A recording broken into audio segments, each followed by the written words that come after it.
Hi guys, and welcome to my new channel. This is Sneak on a Coffee Table.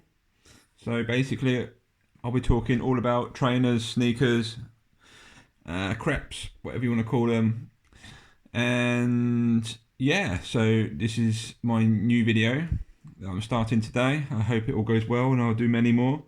So basically it's me, trainers, sneakers, and a coffee table. And I'll be talking about trainers, tips, tricks, fix, anything you want to know really. So let's get to it. The first video I'm going to do today, we're talking about the Nike Air Huarache. Everything you kind of need to know about it really. So let's get straight to it. Okay, boom. Got the green, screen green OG Huarache runs and some Huarache greys.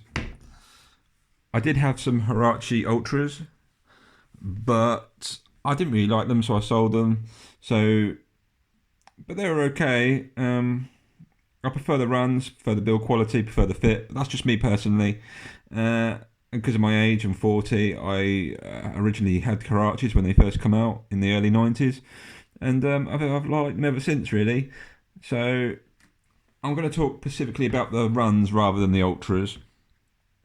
So let's get to it. The runs are, I think, 91 when they came out. Designed by Tinker Hatfield, the same guy did the Nike Air Max 1s, which I'm assuming you sneakerheads already know all this. You come up with this design from jet water skiing or something, and it's really comfortable, fits around your feet like a sock, like elasticy material, and yeah, he designed a trainer from it. I'm going to answer the big debate about, does a Nike Air Huarache have 2 air bubbles in it or 1 air bubble? I've seen lots of comments throughout lots of YouTube videos. People even arguing, is there 2, is there 1? Well, I'm hoping I can answer it. The original Nike Air Huarache run did have 2 air bubbles, 1 in the heel and 1 in the forefoot. I think up until late 90s, early 2000s, and then when they re-released them, they only put them in the heel. I don't know whether that was due to manufacturing costs or whether it just wasn't needed. You know, I mean, they're quite a cushiony midsole. I mean, they don't really need an air cushion down by the forefoot, really. I've not noticed it from the originals. I know it was a long time ago, but to me, they're just really just as comfortable as they used to be. So yeah, they just have an air unit in the heel part. Not very big, small, quite thin. It's around here. Obviously, you can't see it. It's quite high up. It's more towards the top rather than the bottom of the sole. And so yeah, it has 1 air bubble. Extremely comfortable. You can lace them in different ways because you have the holes, two rows of holes. So you can either do it like this and fill the holes up, or you can just do it the way it comes out the box, which is like that. Entirely up to you. Your choice. What else was I going to say about them? Sizing. Now, this is quite a big thing for the Air Huarache. Sizing is, it's just off the wall. I mean, it's quite easy to say, oh, just go up half a size, go up a size than you regular. No. From my experience with Air Huaraches, they're not like that at all. Okay? I'll tell you why. These are a UK size 10. These are a UK size 10.5. Put them up together. Both manufactured in 2014, may I add. So it's not like they're releases from different years. You can't quite see it fitted in the video here, unfortunately. But they are exactly the same size. Exactly the same size. I'm putting them, the soles together, and they're exactly the same size, but yet this is a 10.5, this is a 10. How is that? I bought these Scream Greens in a 10, and I had to sell them because they just didn't fit. They were way too small. But these fit. Work that out. Exactly. So my advice would be sizing, if you wanted to buy a pair of Huaraches and hadn't done in the past. I'm assuming they're going to re-release them again soon. They always re-release models of all types, don't they, Nike? So what I would do is, the best thing to do is go into a shop and try them on. The risky thing online is you just don't know what you're getting. To be honest, it could be too big, it could be too small. More likely to be too small, because these just run really, really small, really small. I mean, sizing is just ridiculous. Even these being a 10.5, I mean, my true size is a 9.5, between a 9.5 and a 10. That is my true foot size. My right foot being slightly bigger than my left. Anyway, so to get a 10 in these, no chance. Apart from these, but it's still tight with a 10 with these. So it just varies. I mean, the Yeezys, yep, I got half a size on them. 9.5 is obviously my normal size. Yeezy 10 fits fine, but I think Adidas fits slightly smaller than Nike anyway. Well, that's my experience. My normal size in a Nike is a 10. And that's quite a comfortable 10, as in I've got a bit of space. I can put a pair of thick socks on if need be, you know. But I can fit into some Nikes 9.5. It just depends on the model or the shoe, I guess. But these I'm just lost for word. The sizing is just crazy with them. It really is. They're the only sneaker trainer that I know of that I would really advise to go and try on, because you just don't know what you're getting. You really don't. So what I've done with these, and this is just personal taste, okay? I'm not saying to go out there and do it, you know, entirely up to you. But me personally, I don't like wearing huge sneakers. I don't like to walk around looking like a clown. I like my trainer. I personally think a sneaker looks better smaller. Does that make sense? In terms of the bigger they get, they just look not so nice, in my opinion. Now, obviously, wear a pair of trainers, sneakers, if they fit you. I mean, don't go around being uncomfortable as well. But my personal take, I like to try and get a trainer just the right size to my foot. I mean, a nice snug fit, especially with Huarache or a Yeezy. I don't want them flapping around. They're supposed to hug your feet. You know, you don't want loads of space at the ends. It's just not a good look, and it just doesn't feel right. But at the same time, you don't want your big toes to be cramped up against the front. So you just want it touching, really, ideally. But then you could argue, do you want a bit of space because you want to allow for socks? Do you just want to wear them sockless? You know, that's a huge difference as well. So I personally wear these sockless as well as Yeezys. They're a summer shoe, they're breathable, they kind of got a sock anyway. So that's why I run them tight. And the other trick is, both these Huaraches, like you can do with Yeezys, you take the insole out and run them without the insole, and that gives you roughly about an extra half size.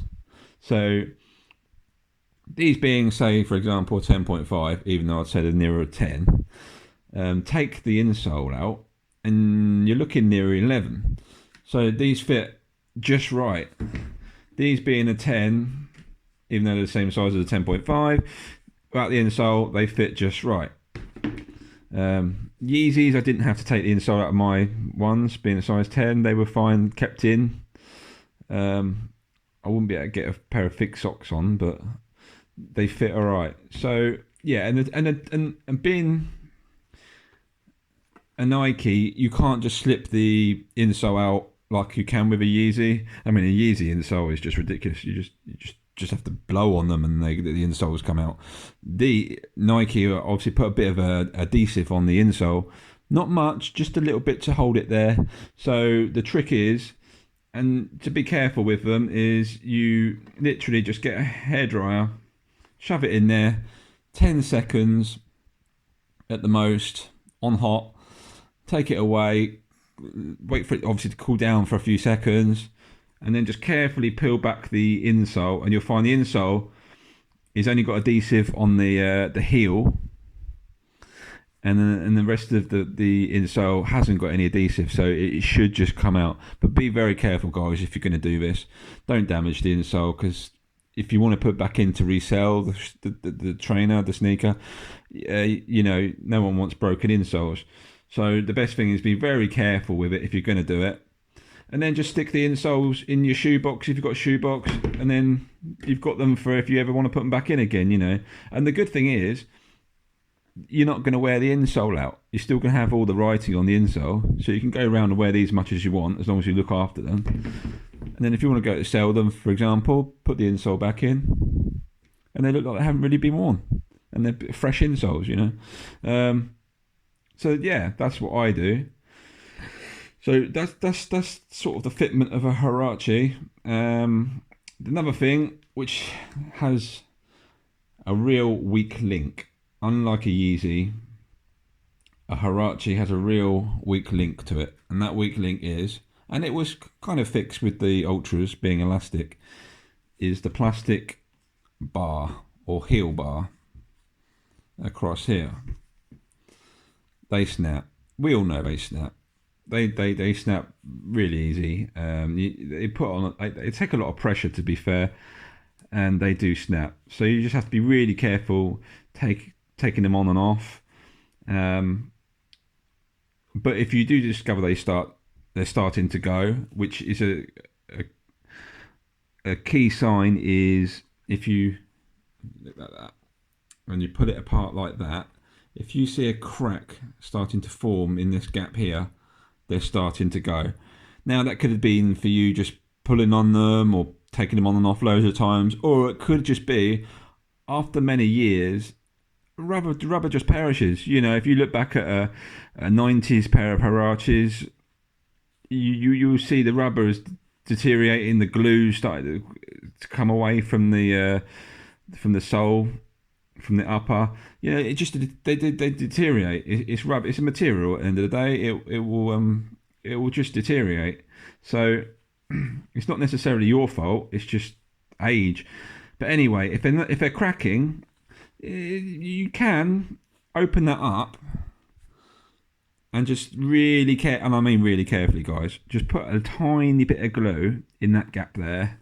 And again, if it is on that side, again in that gap, see the little gap. Be really careful. I mean, a clear glue, not a white or black glue, because it will just show up. But a clear glue, bit of super glue. Just put it in there, and that will help that crack, and that will just keep it a bit more solid at the back.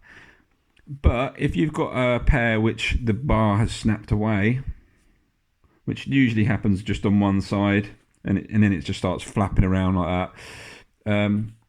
What I've thought of, I haven't actually done it myself yet, so it'd be nice if someone out there could actually have a go at doing it and then tell me if it does or doesn't work, because I can't see why it doesn't work. I've seen a couple of videos on here where people have done various things to fix this bar, one being super gluing a bit of leather round all the way around it from one side to the other. Okay, if it works, it works. That's great, you know. Whatever works, I guess. But I came up with an idea. I'm yet to do it because I haven't got a broken pair of Huaraches. But what I might do for you guys is buy an actual broken pair, and give it a go. And if it does, then yeah, great. But so what I thought of is get yourself a puncture repair kit, you know, like for a push bike, and it comes with the puncture patches, the sandpaper, the glue. Okay, now what I want you to do is get the sandpaper from the puncture repair kit, sands the areas what you're going to glue, so you're roughening the surface to make the glue stick better. On one, obviously one the end of the tab, and the other end the bit where you're going to glue the tab to. So sand there, getting a bit rough, but be careful of the sock liner. Then glue onto the tab half the patch. Okay guys, only half the patch. Okay, then you leave that to dry.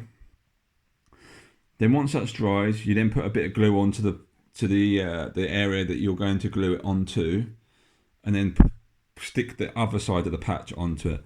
Make sure the patch isn't too big and it sticks out from the bar. If it does, just trim the patch up so it's nice and small.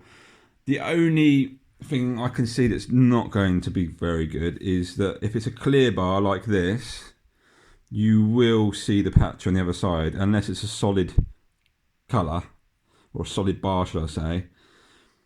But to be honest, it's either that or have a bar flapping around not fixed. You can even glue a patch to this side, even though it's not broken, just to match it so it looks like it is meant to be there, if you know what I mean.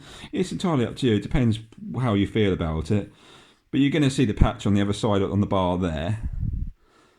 But only slightly, and it should work. And because it being a rubber patch, it will still have that little bit of give in the bar, like it's meant to, you know. But yeah, give it a go. If you know, I'm sure it'll work fine.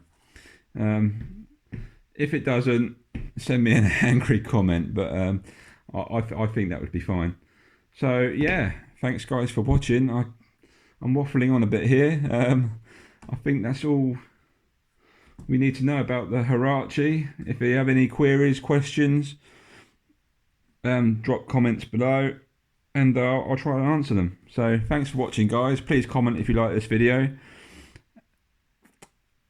Please subscribe and a thumbs up. Thank you. Bye.